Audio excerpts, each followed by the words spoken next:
Malolau malia ho eiki melele ya tonga hono kotonga. Fia ke utalitali le ki mautonu ke omo unio ngongo. Mai le tio ka omo afu ke televisioni tonga ke he howani. Wakai ko ia ki he ngahi olo io ngongo. Whahai minister potungau tanak panga homai e hiki ake panga tolu noa miliona ai tā keti o tāna ke tukhau ke patseti o tau whapa anga wanoa wao no wanoa fitu. Foto e whatahaanga ngai whunai Pasifiki e tūtu uni ngāwe ko Pike Tawa ke langa e whengau e aki whawhi tuu ko e tāli ki he ki hoko hoko atu ai palopale ma ki he mau anga lolo whamaman lahi. Bea whamahu i ngai he potu ngā whi whatau aki me potu ngāwe ako ai whiri ngā ue mo e ngā ue e whiri e he tōtaha ako i he kahau. E te ia ipe me ngā hitara noa ke he anaiange whataha mui wakai ke whamumita me he malai o sipoti kai uma afu e whamatala ea ka wakai lewa en ke whai kiki ko au sanori tātu i vai. Ka uia kutai pe mahina taha mui konga. Bea usia he pule anga e tau whapa anga fo o wanoa wao no wanoa fitu o ku kei ngāwe tō i via e potu ngāwe tukhau pe ko e potu ngāwe tanak panga humai me tu te ke tānaki hapa anga ke whapa anga aki e patseti o e pule anga. Nai whakahai minister e potu ngāwe tanak panga humai me tu te ke hongo ngoni o ke lele i matangi pe e tānaki e potu ngāwe ke uhi kai ngahi ngāwe whalakalaka e whonua o ku hanga nake mai mei noa. I whaik eke a ngonga le te otonga me minister e potu ngāwe tanak panga humai me tu te 17 domo ua nane pehe ko os whakatua e tākete e potu ngāwe ke tānaki ke tau whakapaanga wanoa wao no wanoa ua fitu. Ka o ko mahino e hiki ake e paanga e tolu noa miliona ke he tākete lolotonga. O ko potu ngāwe nia ko e ngai mea ko whima o koe ke tānaki o ko mau peia. Koe koe mea fo uia, koe mea peia mei mua wao mai pe ki ahon. O ku ngāwe pe potu ngāwe tānaki o maa. Ngai koe taimi pehe ni, toi mai nai taha mai nai ua koe ki o stau whapanga. Iki whai ngata i atu. Ka koe mea koe ki he pehe ke tānaki koe se ni ti o ku le pe. Mara pe koe tau whapanga hoko e te nau hiki hake ki olonga koe ke uilau pe koe hai mauinga e whai kia hiki ka e koe mara pe te nau hiki olonga e te panga koe ke tānaki. Te whao sea ke e mea koe nise lorita e kore koe ki he kakai e whonua. E mauinga koe ni koe ono tānaki ki se niti koe ni koe e tuku hao. Ka ke ngata pepe ko whewhei tūku iai ka koe hataimi ke tānaki ai. E ko hui koe taimi ko koe ke lala ai, temu ko kuo uhai, ko te mia e ala mai pure anga o to'o mai ki se niti koe ni, tau seo pia subsidai se uhila. Ka koe ngau e ko puri, ka uai tanu hala, ka uai moe upolo kalama koe ni ko whapaanga koe ihe pacheti, ka ulau ko pesete ni manoa, koe paanga ia koe tānaki koe kakai. Ai au ko loto ke mahino e mea koe ni ko paanga, o foki atu ia i he pacheti ai whonua. Mo ngahi ngā au e koe, o whapanga ke pacheti. Tu kehi ngahi toko ni a koe me muri. Pea o ku moni au pita lau koe i o koe paanga e kakai totong tuka moni au pita. Pa koe pe amana ke motoan, pe mo pure ang koe ni, e mo whenga ke whapata poto, au paanga, tāna ke tuku hau, ke whakarere a ho tau whonua. Nā e te mea tau mo ua o pehe koe tokanga, koe peseti lahi taha e paanga whapaanga aki e patseti e pureanga, ke e whalele ake ngawe whanua o ku tohanga tonu ia mei he paanga tuku haupe ai kakai. O ku whawhafua koe peseti whanoa ki hano noa e paanga tuku hau whaloto whanua o ku whapaanga aki e patseti. O ku whalele ko ngalahi o pureanga ni whalele aki e paanga tāna ke tuku hau.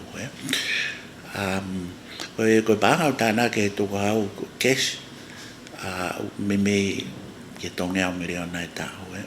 Pa koe tongea o miliona ko ia, o mimi ko peseti ia ni manoa ke o nonoa, whanoa ke o nonoa, o pachete whonua, o ka pau e palanisi e pacheti. Sai, wefo koe wharea o pehe koe tonga e paanga tuku hau, koe paanga e kakai. Umone o pete lau koe. Problem meni ke whamalala ke kakai whonua iyo, ko contribution ia, ko tātānaki mai, ko tokoni mai ke whakarere hota pureanga. Ko pureanga o ne awhio mo eiki, pia mo ki tau tolu. Ko temu koe te tau lukuluku ai haki se niti.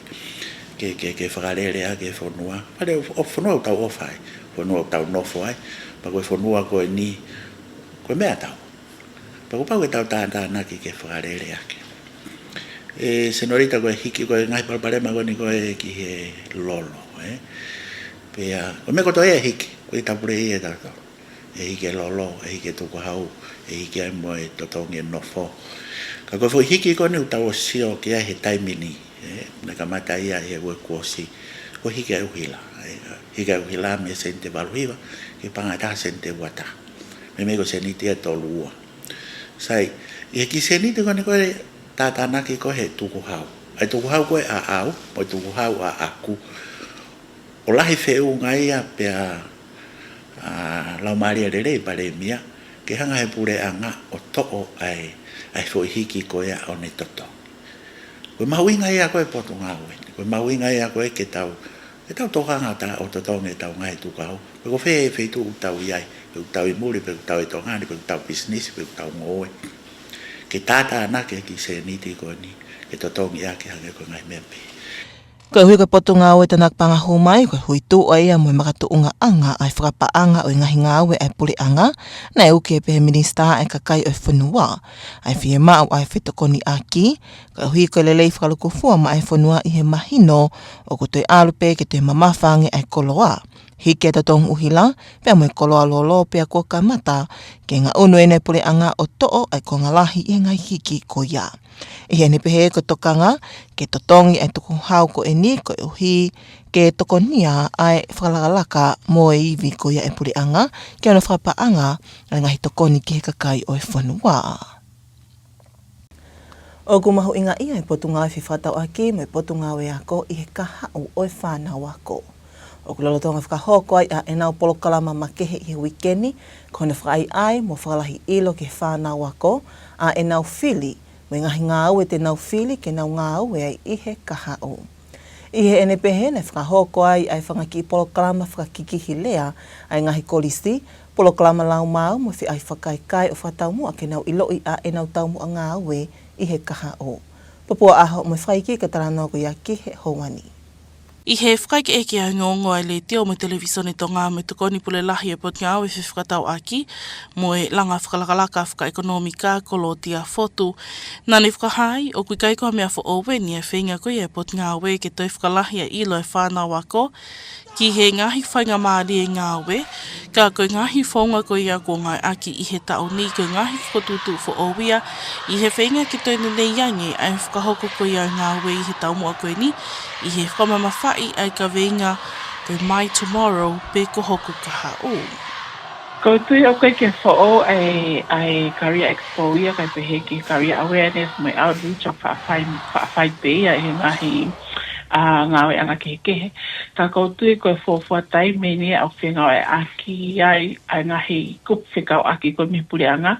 Pea moe sektoa ngā we ke nau whakahoko ai whipolokala mahi koe taime wheta hapa nau ngai whakatahaki ai. Koutu koe fo i mea mau inga e koko kamata e koko i he tau ni. Aia koe kai koe ngata pe i he ta whaaki koe ai leipa pea moe mi potu ngawe a mātolu.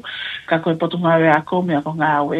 Pea kau mai ki ai pea moe sektoa ngawe kau mai sektoa ako koe te maalunga nge pe koe tiveti mo investi. Aia koe tira mahalo koe koko tai mino kamata ia ai whinga ak whakataha koe ia. Ka koe kamata koe ai kau mai potu ngawe si ai na mau whinga aki pea moe ngahi Hoa ngā ua pe me tapure anga kau pehe mo ngai wa afta me ta whako ia koe Tonga Chamber of Commerce i he ngahi whamatala ngahi whikumi ma ngahi sarea nei whahoko he ngahi tau ki mua. Pea koe ngahi ola koe ia ai nei haa mai ai o ku lahi au pito ai kai ke whena pasi ai ngahi tau ke ngā ue pea mo ilo ngai koe i he ni ihi koe i he kumi ngā ue. Pea mo ngai whia maa koe a ngahi ngā we anga, sektoa ngā we anga. E nei whai pe sio pe ke whenga koe hawhenga mea e lava ke whenga ke tokoni ke toi waofia nge pea lava ke whakawhokotaki. Ai ngahi kilo ngā we, me boi tau ke ngā we koe kui tamai ki mo whia maa ai sektoa ngā we. Tako tino po kalama ino ku tahani ngahi mea e lava ke tokoni. I ki ta whaaki ko ia aia koe makatuunga koe ai whai koe ngai whingai aki ngā Fia ngawe aki, whakataha e ngahi kupu koe ni wha. Pehe e whotuk maho inga ngā weni ki he teo i he whānau e whanua ki he hoko atu e ngāhi ngāwe i he ngāhi sektoa ki he kehe i he whanuani. Ai anei me meke nofo e toka ngāhi pokalama ngāwe ta uni ki he ngāhi sektoa tau taha. Ko ngai saranga na mau whahaka matola ko i he wanoa wa wha, wanoa wa nima. Nai whakate whito pēa i he sektoa ko nye takmamata pa mo i sektoa o e construction. Ai ko ngoi tipo te ho smau he taimini. I he tu unga pe whai ki a nge he ngai report ki mua. O slava pe ke tālai ai ngai sektoa ke he pe kurai a ngahi ngahi mea tatau pe koko ko i ai. Ka koe oku koe kempeni ko na mau whahako na mau me ke fokasi i he ngai ngawe ki tua i he sektoa, ngai ngawe sektoa tāu taha. Nā kei mau fusio ki he tawhako ni ai pure anga, nā lahe toka ngā ke sio ki ngai sektoa ngā ue koe i tua me pure anga, koe haa ngai whonga ki whakairia, ai ngai tawhaki ko ia pomoto e whailoangi ki whanau ako, ai ngahi ngā ue tari te ngai whakateknikale, lahe apito te ngai whainga maari e ngā ue ai me ngai whainga maari e ako i ngai tawhaki ko ia. Aia koe mena mau te kai ka neke ke pehe ia na e tukua e a tawhaki a koe na e whai katoa pe na e maukawa katoa pe ngai sektoa ngā ue. Na e whai pe sio ma ke he ke tawhaki koe i he sektoa ngā e tātaha. Na mau te sio pe o whau ki he o koe pe me ngai sektoa o asmai. Ki whakatoa ngā ea ngai ne ko tani kone lahe huma ngai ino whau mo teknologia. O kuaile na ngai tau ke ngā ue mo ngai ilo ngā ue fo'o. O skamata ke asma i he market labor.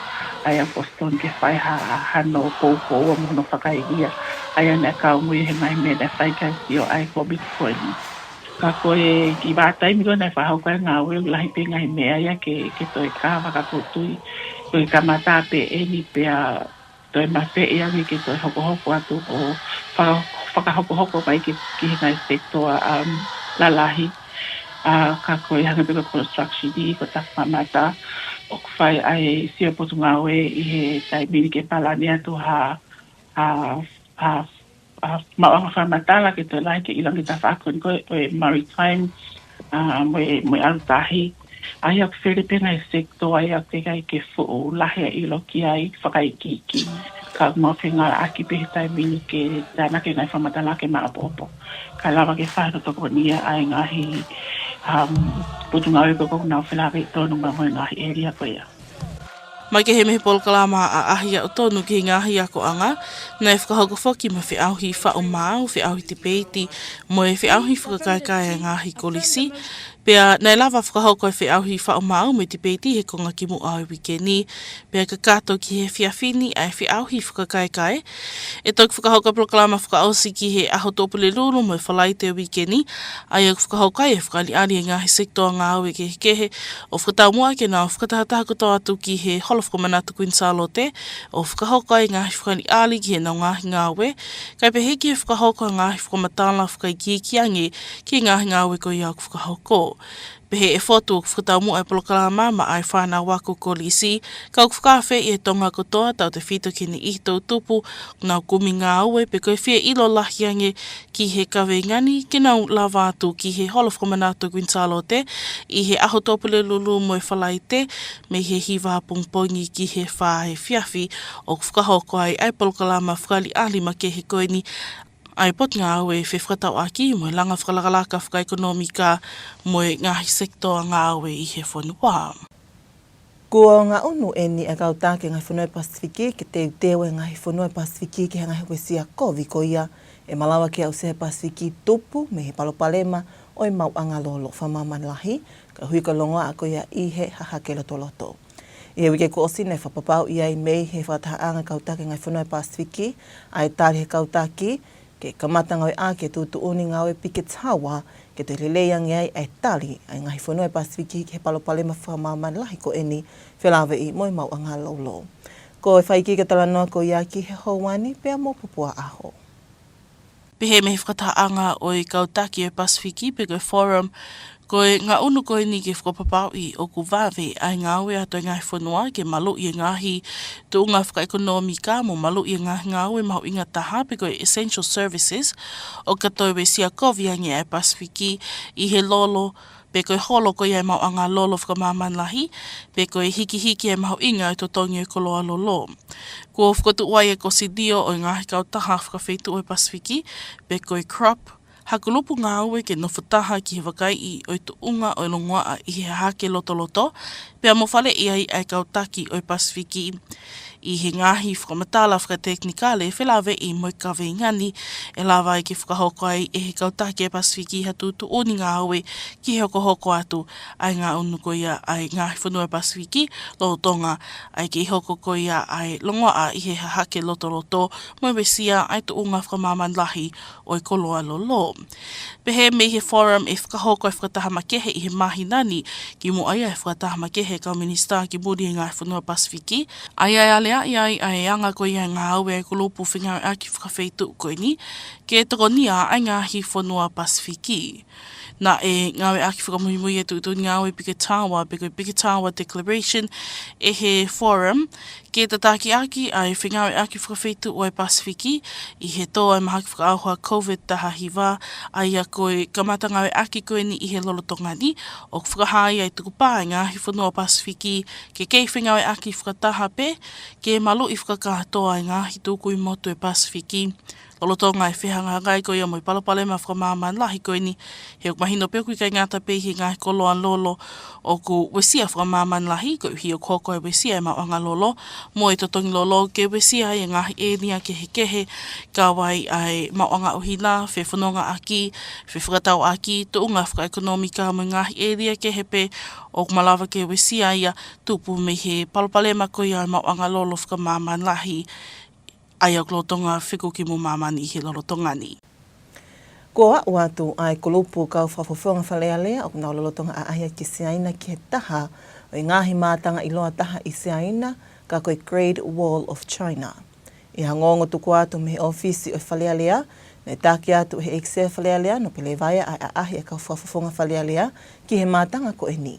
O nā watu whoki ki he ni ihi o ngahi tawa i loa i he mātanga ni. Koe a ahini ko whotuutuu, ka taha pēpolo kalama ko whotuutuu he puli anga seaina ke talitali o i kulupu me whalealea o Tonga i he enau a ahi a hongo fulu atu ki seaina ai i kai ngata pe i he nau ngahi whataha mahu inga ke nau kau atu ki aika o ko kau ki heni mo a ahi atu ki ngahi matanga i loa mo ngahi misiu me i loa i seaina. Nei me ai e se ai whalealea no pele vaia mo ni ihe kau whakawhawhonga whalealea ki he Great Wall o nā wau ki he tawa whikatolu i he tawhaaki whakatonga pea o whuki mo ni ihi o kau whakawhawhonga whalealea ki he tawa whikawhaa. I he ongongo tuku atu me he ofise whalealea na e talitari whoki he ampastoa a Tongani ki Siaina, His Excellency Tau Aika Uta Atu, a e sea mo i kau whakawhawhonga o mauwhainga maadi ai ke nau whelo aki mo ni ihe whānau wako Tonga o knau lorotonga ako i Beijing o whakalotolahi ai e kulupu ki he whānau wako mo whakahoko ai polokalama lotu. Ki mo atu nei kawato e sea ki he whakataha ai pāti komunisia Siaina, mo ngahi pāti whakapolitikale muli i he wāhenga Hebei. E mea no pele vai alo lotonga i whakataha, nane whamamawha iai e mahu inga ki he kau whakawhawhonga whalealea o Tonga, ke whakamuamua ai kakai i e nau ngahi ngā we. Na mawhaiga mani e whake kulupu ki nau whakataha mo i kau taki maulunga me he pule anga Siaina, ka wai e kau whakawhawhonga me he pāti komunisi, pea mo e kau mamawhai i he wahenga Hebei. Lotonga e nau i Hebei na e a ahi whake kulupu ki he ngahi polokalama ngāwe langa whakalakalaka, mo ngahi kau taha Siaina kau he ni e polokalama whaama, pe he ki he whale ngāwe, ngauhi me ngāwe ki tāna ki iwi mihela a, pe koe sola, mo e whale ngauhi whaito o whakawhale mahaki, ai a koe taha pe e ngahi polokalama ko whatutuhu puli anga Siaina, ke te whakaiwi ai, ai wāwhinga aki koe a Tonga pea mo Siaina i he whakahoko i ngahi a ahi koe ni o mātā tonu e kau whakawhonga whalealea ai ngahi pokalama ngā ue langa whakalakalaka koe ni isi ai nā. Ko ngahi pokalama ai ni ko kawa atu ki ai ai kulupu ka whonga whalerea mi Tongani, lo tonga e nau isi ai nā, ai o amana ki toka kato ki he whakaosinga o e wike ni ai a ahi whakaofisiale koe ni. Uni o ngongo whalot whanua e ki hauani te tawakailewa heni ki e whamimita mehmala e o tisipoti pea mo pia o lie.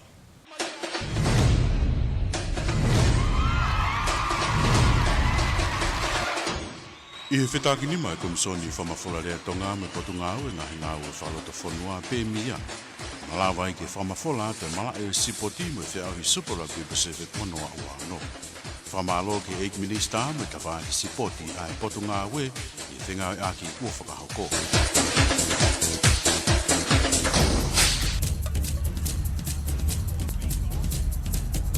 Malo mo tau ki whilongo ki koe whakain ke mala e o e sipoti. Ogu ia e toa merie ki he amanaki taitari e Tongani e whiau sipote pāsiki e wanoa tau taha, hiri a ahi mai ki Tongani e Palestine e ko slio sipote pāsiki, Vidia Lakan, pe whoke e pure lahi be CEO Andrew Minogue e whaasinga o e wike. Ko e whamatana tohia ko toko mai me office e Dasanok, na pe e sige tai se niare me pure lahi kau taha sipote ko niweri, pe ki he olimpiki whawhonua, ne tina vea, whawhiawhia ahi mai e ko slio, ai sipoti koe pasiki ki whakai tonu ki he palani pe mo ngā ue ki hono tāri e sipotini. Ne whahafo ki e vea koe whekau mahu inga pe me Palestine sipoti pasiki ke ngā ue rewa kai hāsino e ola i teu whahako i whengau aki mo ngā he kopu whekau aki kai taro te whito ki a kinautoru i he malai a te rita. I he temne tauna e whaha i he Palestine o Dasanok, Michael Bloomfield, ai whengau aki whaofi mo i pure anga pe he ki he ngahi kautaha sipoti ke whamahino ai teu Tongani ke taitari ngahi whanua e pasiki. Kai kehe koe hala whanua ki wanoa tau taha e whe mau hono la i he whe auhi koia i tahi te tau whoou, pe whoki he otumotuku ki e wanoa uahi wā ai a oku e mau mi ai mea fua koia Tongani ke hoko atu ai ano taitari koe e pasiki e sipoti koia wanoa tau taha.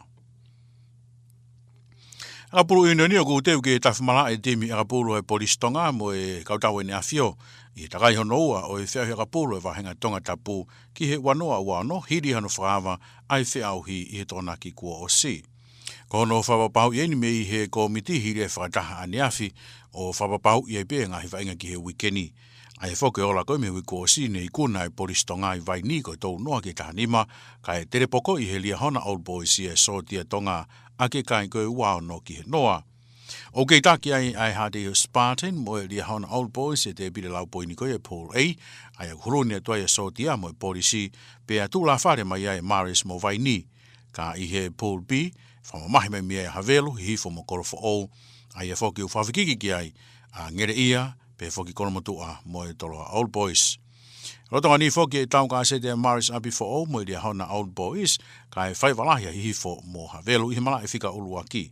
Ta whākoe ke puluka mu, ta whamala e mea e toloa Old Boys, me whangalai o ne koe a korofo o, pe hoko te pea koromotua mo ngere ia i he taulahi. Ai hade ia Spartan, pea mo timi koe ai vaini Downs. Ko timi koe hau ik whawhine, e tau whare ia e hifo ai polis Tonga, a ke kai koe no fitu ki he nima, kai marohi poina koromotua, he kai lava hake havelu ki he vaingani. I he temne tau pene whamalo i e pe sige i tāne ko miti whiro ka lawhia ka wola ngā hitimi, tau whito ke whanau whewhine i he whelau kai poretaki ke nau kau he pue o e whiau hi e tauni.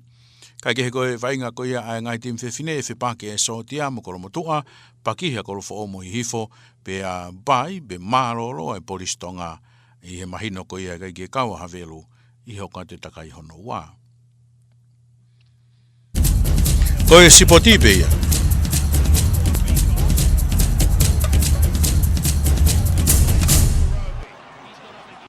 Ko pia o lia e mai whamuhimi taha me he mala e o sipoti. Te tau whakailewa heni ki he tuunga o e ea, tuku meme senta whamatala ea tonga i whaamotu, whahauka tia e ino ke lelenga. Malo e lau mareho e ki pa mwere lea tonga toa, tau tau reping mo tolu ki e tau whamatala ea. Ngā he tala nola lahe no tau whamatala ea, whakatoa ngā i angi hoko pe e alomari e ki whakatoa ngā ki Tongatapu ia pe mo eua, mai whanua ko ia o wawau pa pefo ki apai, hoko pe e au fia o uhatu mo tō malawa ke lolo lahi a ngā he taimi.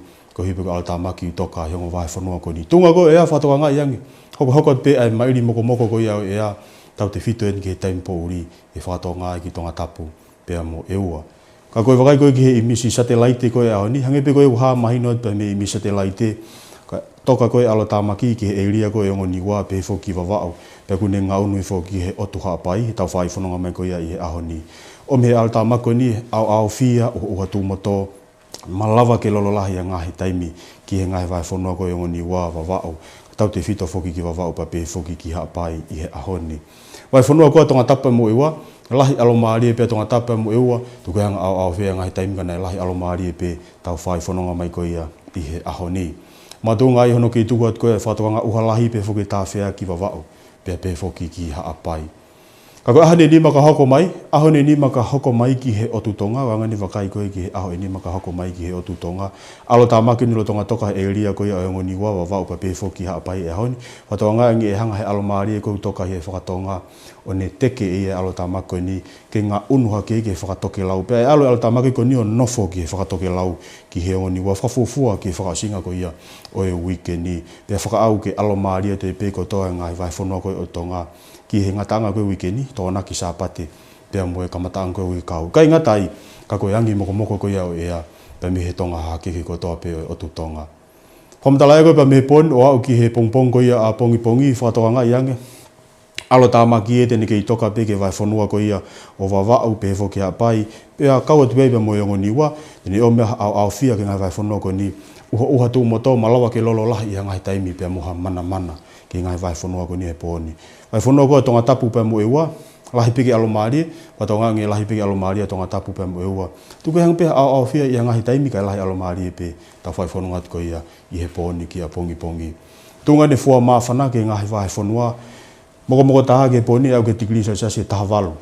Tongatapu e pe mo eua, au i ke he maulalo ke tikiri e taha walu ki Tongatapu pe mo eua, tikiri e wawha ki hapai, ua ki wawao. Tu penpa me lahi au fia ko ia ngo vai whanua koe ni, i kai ke fu moko e ea ki he vai whanua ko ia o hapai pa pe foki ki wawao. Wao pike tikiri so sase ua nima e maulalo taha ko ia ki he ongo niwa. Koe hawiri pa mi he tonga hake ki he kotoa pe o tonga, ma le tahi ia e hongo fulu, hiki hako taha nima i hangahi taimi ki he kotoa pe o ngahi vai whanua ko ia o tonga. Pamtalaya koe ki a pongpongi, whatoa ngai angi hoko pe ai toka koe alo tāmaki ki hapai pa pe foki ki wawao. Kaua te kaipa mo ongo niwa, malawa peke au fia, ua tū mo tōlolo lahi i ngai taimi ki he ngai vai whanua koe. Ni kai whakaau ki alo maria ta wawao pa pe foki ki he vai whanua koe ongo niwa ki he hoa tae whiawhi ko ia pongpongi. Kai hoko pe ai au fia, ua tū mo tō ia ki he vai whanua koe ia o haapai. Tongatapu pe mo eua, lahi alo maria peke a pongpongi, malawa peke a ngai ua tū mo tō maa ia ngai whitu e ni, kai lahi pe ke alo maria Tongatapu pe mo eua. Koe mawhana taha ne fua mawhana kia pongpongi, e au ke maalunga koe tikiri so sase ua walu, me ke kotoa o ngahi wahe whanua koe o tonga pe a upe ke tikiri so sase tolu noa ki he whatoke lau ia ki he ongo niwa. Ka koe taimi koe au tahi, matoka tahi i he hawhi koe taha i he poni pe a tau maari e ia, te hongo fulu koe ke he ni maa i he hengi a pongi. Koe la a pe moe mahina, hopo la a i he osmite tolu koe pe me fitu he pongpongi a pongpongi, pe a hopo mahina, i he toi walu koe ke wha i he pongpongi a pongi. Aha koe ni maka hoko mai ki Nuku'alofa, ka mataipa me whalaite au ki he tūsite koe ui kau whatawangi e lahi peke alo maarie a Nuku'alofa, aho ni maka hoko mai, ka malawa peke a ngai ua tū moto mama i he tokonaki pa pe whoki ki kamataanga koe ia o e wike ka hau. Pea moe fua mawhana e nofo ki he maalunga taha koe tikiri e ua fitu ki he ua walu. Pea koe taungatanga peke hani, malawa pita mumea mai, ka mumea. Ko ino ke lelenga ia moe whamumitaha me he whamatala iha ki hauani. Ka ki mua patau mawai, tatoi wakai pehe ni ki he ngai ulu i ongongo. Whahai Minister e Potungau tanak panga hou mai e hiki a ke panga 3 miliona ai tā keti o tāna ke tukhau ke patseti o tau whapaanga wanoa wanoa fitu. Foto e whakatahaanga ngai Whunai Pasifiki e tūtu uni ngāwe ko Pike Tawa ke langa e whengau e aki whawhitu koe tāli ki he ki hoko atu ai palopalema ki he mauanga lolo whamaman lahi.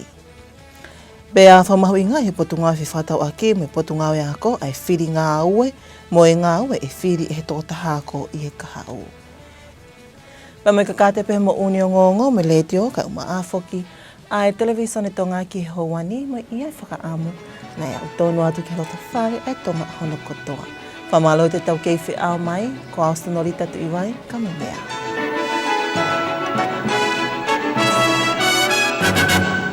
Good evening and welcome to your English news package with radio and television Tonga News for this Wednesday evening, May 13th. Today's top stories. Revenue Minister announces tax collection target for 2026-2027 fiscal year budget to be increased by 30 million ba'anga. Ministry of Trade and Development wrap up Career Awareness Program with Career Expo to be held Thursday and Friday. Pacific Islands Forum invokes the Kitawa Declaration to support regional response to growing global fuel crisis.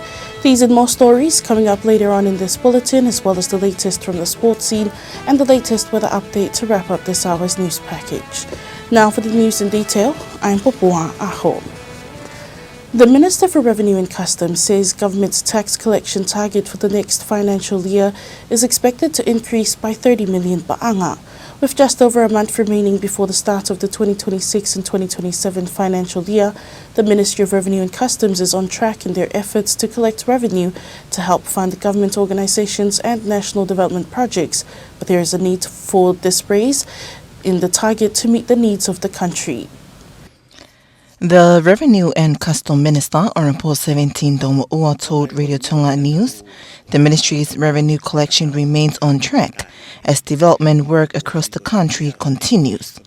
Domo'ua says a new revenue target has already been set for the upcoming financial year with an expected increase of 30 million ba'anga compared to the target in the current financial year. He says that tax revenue remains one of the government's main sources of income, estimating that between 40 and 60% of the national budget is funded through domestic taxes. The minister is also calling on the public to continue supporting national development by paying taxes as Tonga faces rising cost of goods, electricity and fuel.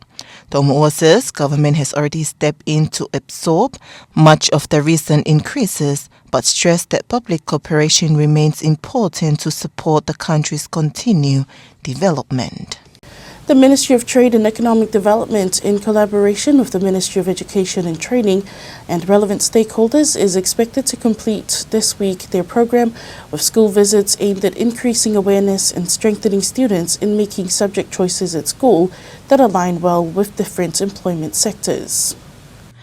In an interview with Radio and Television Tonga News, the Deputy CEO of the Ministry of Trade and Economic Development, Tongatapu, said the ministry's effort to broaden students' understanding of employment opportunities are not new. However, this year saw some new approaches implemented aimed at improving the delivery of the program under the name My Tomorrow. Fotu said the initiative is important in preparing the country's youth to join the country's workforce in the future across different sectors in Tonga, noting that with this year's program, there was an emphasis placed on the private sector. Apart from the school outreach program, the program also included a poetry competition, debate, and cheer competition. The essay and debate competition were completed earlier this week, while the cheering competition will conclude this evening. Videos from the 4 participating colleges have been uploaded to the Tonga Broadcasting live streaming Facebook page, and the video that receives the highest number of likes on Facebook will win the competition. The public is invited to like the video they enjoy most or show support for the school they wish to back before 7 p.m. this evening, which is the closing time for counting likes on the competition videos. The final program will be held on Thursday and Friday, a career expo featuring exhibitions from different sectors held at the Quintalote Memorial Hall. Fotu said the program is primarily aimed at secondary school students, but the public, especially young people looking for employment or wanting to learn more about the different career paths available, are also welcome to attend. Reporting for Radio and Television Tongan News, I'm Litea Taukapo.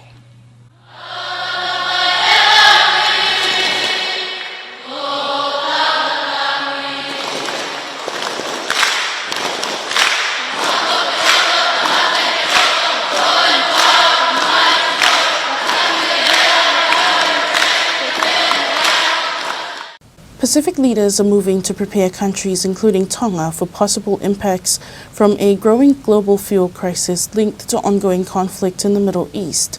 In a statement released last week, the Pacific Islands Forum confirmed leaders have invoked the Bikitawa Declaration to support a coordinated regional response as disruptions to international fuel supply chains continue to worsen. The forum says Pacific countries are taking early action to help protect vulnerable economies and maintain essential services if fuel shortages or rising fuel prices begin affecting the region more severely. A dedicated regional task force has now been established by the Council of Regional Organizations of the Pacific, or CROP, to monitor developments surrounding the Middle East crisis and provide technical advice to Pacific leaders.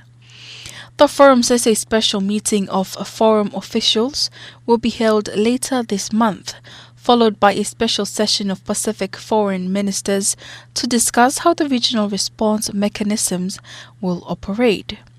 The Bikitawa Declaration has previously been used to coordinate Pacific responses to major regional crises, including the Regional Assistance Mission to Solomon Islands, or RAMSI, and the COVID-19 pandemic.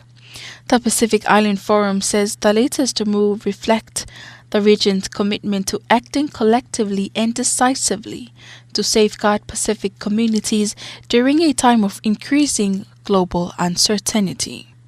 Reporting for Radio and Television Tongan News, I'm Litea Tongatapu. And the parliamentary delegation visiting China this week visited the iconic Great Wall, climbing several towers during their visit. The delegation, led by Speaker Lord Vaya, toured the Great Wall of China as part of a 10-day program that has included meetings with Chinese officials, visits to major companies, museums, and cultural sites.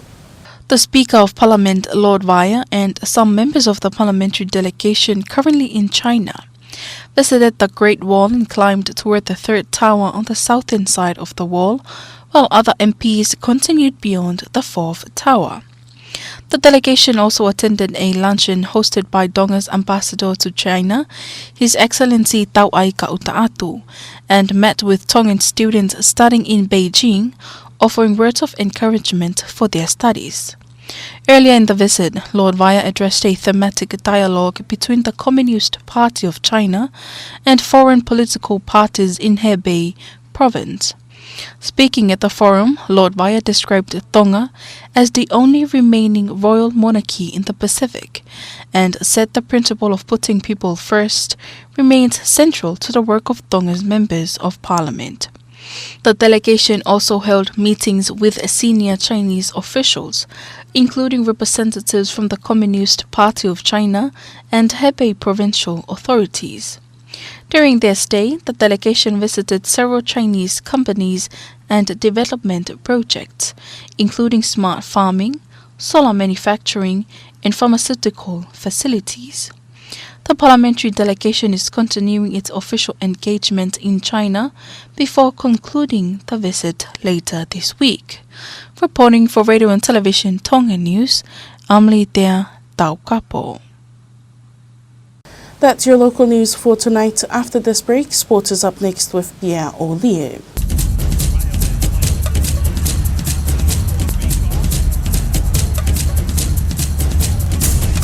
Welcome back in sport. The Tonga Sports Association and National Olympic Committee is pleased following the visit of Pacific Games Council President Vidya Lakan and CEO Andrew Minogue to Tonga last week. Meetings focused on preparations for Tonga to host the 2031 Pacific Games. A media release from Dasanok says President Lakan congratulated Tonga on securing the hosting rights, describing it as a major achievement for the kingdom and an important opportunity for sporting development. Dasanok CEO and Secretary General Netina Vea says the visit marked another important step in Tonga's Pacific Games journey. Meanwhile, Dasanok President Michael Bloomfield reaffirmed the organization's commitment to working closely with government and national federations ahead of the 2031 Pacific Games. Tonga will continue preparations through the Pacific Games in Tahiti in 2027 and the Cook Islands in 2029 as the kingdom builds its sporting infrastructure and capability. Preparations are also underway for the upcoming Commonwealth Games, with netball currently the only confirmed sport under Dasanok. The Tongatapu Rugby Sub-Union has released the draw for the second round of this year's competition, with Tonga Police to face His Majesty's Armed Forces in the curtain raiser this Saturday. Secretary of the committee, Filokalafia Paula, confirmed the details to Radio Tonga Sports News this morning. His Majesty's Armed Forces will be looking for their first win after suffering a 26-0 defeat to Liahona Old Boys in round 1, while Tonga Police head into the clash full of confidence after defeating Vaini Daus 30 points to 15. Pool A features Spartan, Liahona Old Boys, Maris Abifo'o, Vaini, Tonga Police, and His Majesty's Armed Forces. Pool B includes Havelu, Hihifo, Kolomotu'angeleia, Tolo Old Boys, and Kolfo'o. In the women's division, Hihifo defeated Tonga Police 67 points to 5, while Kolomotua claimed a default win over Havelu Bulldogs. This week's women's fixtures will see His Majesty's Armed Forces take on Kolomotua, while Kolfo'o faces Hihifo. Tonga Police has to bye after Havelu withdrew from the competition.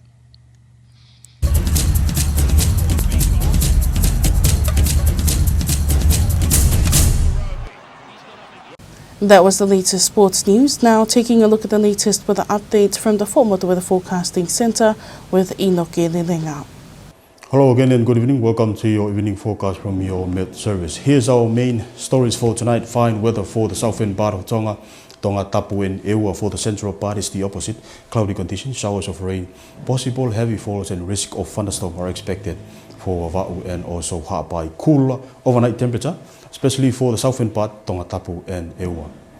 Taking a look at our satellite imagery, we're seeing clouds that are developing convection over the vicinities of Niua Fo'ou, Niua Tongatapu, Va'u and also Ha'apai. This indicates the trough that lies over these areas, bringing cloudy condition and occasional rain, possible heavy falls over these land areas. For Tongatapu and Eua, mostly dry, mainly fine today apart from cloudy periods.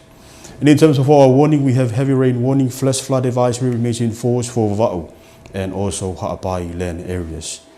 For the next 5 days across the region, we have here the trough that lies over Va'u and also Ha'apai. There's also a broad high pressure system lies to the south of Tonga. This high pressure will push this trough toward to the north and moving toward Niua's by the end of this week with cloudy condition, occasional rain, possible heavy falls. But we will still start seeing improvement toward the end of this week and also the start of next week. Not only that, but cool southeasterly winds will prevail all of Tonga. And the forecast from tonight up until tomorrow morning, the trough will remain over the areas of Va'u and also Ha'apai and will extend up into the areas of the Niuas with cloudy condition, occasional rain, possible heavy fall, risk of isolated thunderstorms over the areas where the trough lies. For Tongatapu and Niua will be mainly fine, mostly dry apart from cloudy periods for tonight. And here's the minimum temperature for tonight. For Tongatapu and Niua will be around 18 degrees Celsius. 24 for Ha'apai, 22 for Va'u. And we see here a significant difference between the temperature of Tongatapu and Eua from Ha'apai and also Va'u. And this is due to the cloudy condition that these land areas experience affecting their minimum temperature. Also 25 degrees Celsius will be the minimum for the Niuas. Wind from the southeast for all of Tonga, 10 to 15 knots. And the forecast for tomorrow, the trough will remain over the areas of Ha'apai with cloudy condition, occasional rain, possible heavy fall, seeing improvement over Va'u and also Ha'apai. And for Tongatapu and Eua will be mainly fine. However, there's possible few showers over the areas of Tongatapu and Eua, but most of the time will be mainly fine over these land areas. And here's the maximum for tomorrow. Maximum temperature will be around 28 for most of our islands, except the Niuas will be around 30 degrees Celsius. And the tide prediction, low tide will be at 10:30 p.m. tonight, and high tide will be at 10 minutes to 5 a.m. early tomorrow morning. Sun and moon sunrise will be at around 3 minutes past 7 a.m. tomorrow morning, and moonrise will be at 8 minutes to 4 a.m. early tomorrow morning again. Wrapping up the 5 days outlook for Nuku'alofa, starting by Friday up until Tuesday next week. Will be mainly fine for Nuku'alofa except Saturday and also Monday and Tuesday next week.